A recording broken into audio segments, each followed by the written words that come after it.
Liberty Nation with Tim Donner.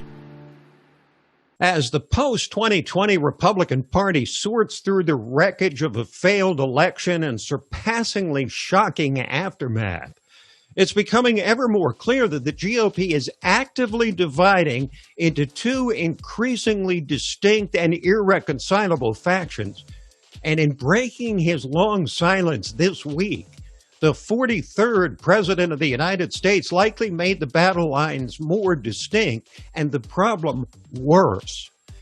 It was incredible, really. The beaming co-host of NBC's signature Today Show, Hoda Kotb, welcomed Bush 43 into her little corner of the elite media world as if she was reuniting with a long-lost friend. Mr. President, it's so great to see you. It's my pleasure. We have a lot to talk about. I want to talk about the book and these wonderful people.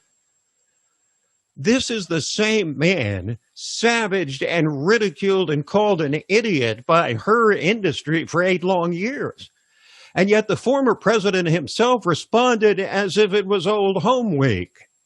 This after Bush's conspicuous appearance alongside his Democratic predecessor and successor, Bill Clinton and Barack Obama, in a widely circulated TV spot urging people to get vaccinated. Why is Bush, who's made a habit of refusing to defend himself or criticize his successors, re-entering the public stage at this time? And why does the same fourth estate which assaulted this president with guns a-blazing now apparently view this former president in a whole different light? Well, the answer comes in a single name: Donald J. Trump. The 43rd president did not mention he who must not be named in the Bush household after the 45th president laid waste to him, his brother, and their neoconservative worldview during the 2016 presidential campaign. But it was hardly necessary. His message was clear, as was his apparent mission to rescue the GOP from the hands of Donald Trump. It's a beautiful country we have, and yet it's not beautiful when we call people names and scare people about immigration. Yeah. It's an easy issue to frighten some of the electorate, and I'm trying to have a different kind of voice. Well, okay, if you were to describe the Republican Party as you see it today, how would you describe it? I would describe it as isolationist, protectionist, and to a certain extent nativist. That message couldn't be more clear if he screamed Trump's name. And so with Bush 43 reemerging out of the woodwork, obviously encouraging a return of the old gang of conventional Republicans to power, the schism between Trumpists and Bushies is real and growing. The never-Trumpers, who haunted Trump throughout his unique presidency, were largely the remnant of the Bush 43 era, longing for days gone by, and another president wedded to traditional GOP politics and the neoconservative worldview established by the Bush wing of the GOP.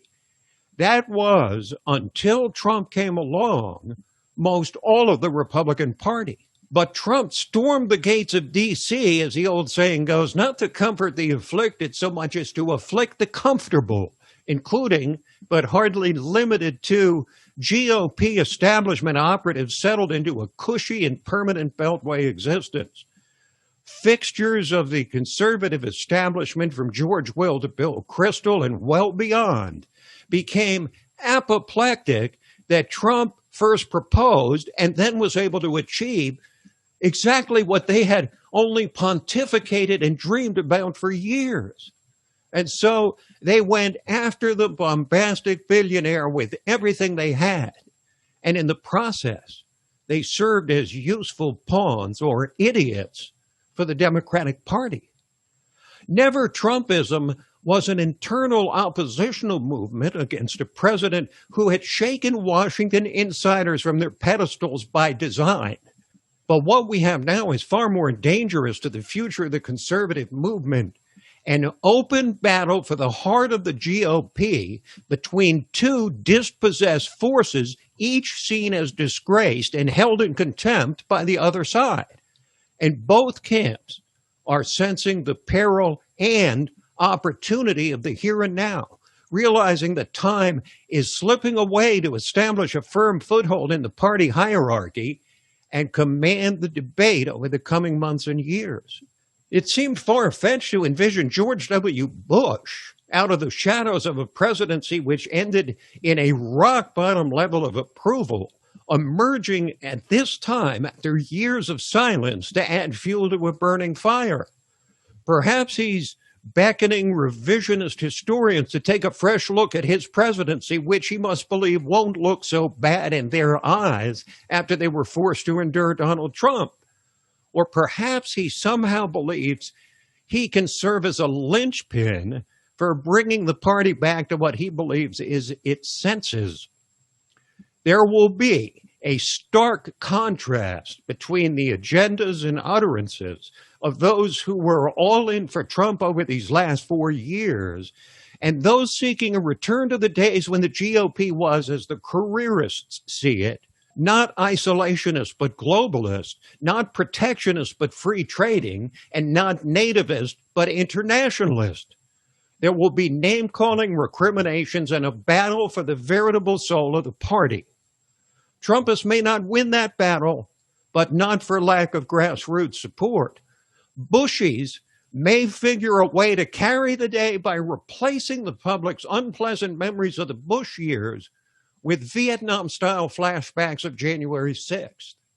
However, the swampists carry a heavy burden, a worldview which all but destroyed the Bush presidency and was central to the failed campaigns of John McCain and Mitt Romney.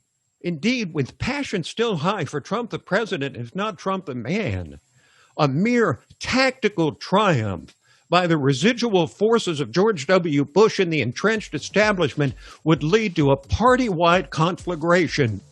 Such a pitched battle between old-time conservatives and populist nationalists would create irreparable harm and undoubtedly be too great for the party to bear if it hopes to remain competitive. In the end, a purge of the Trump era by swamp dwellers would amount to little more than a Pyrrhic victory at the cost of the very future of the Republican Party.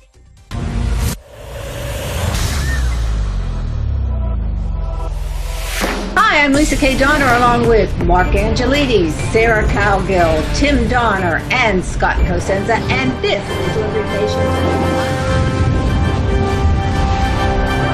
Now let's take a look at the LibertyNation.com electoral leaderboard. It's still 238 for Joe Biden. What if stories and legends can offer us the key to unraveling the hottest political issues of the day and apply their lessons to understanding the chaos of modern politics? Impeach 45!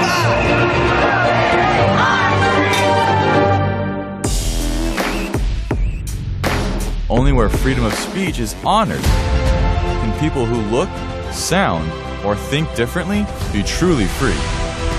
If you're discussing something that's difficult, the probability that you're not going to offend each other is zero. President-elect of the United States of America, Donald Trump.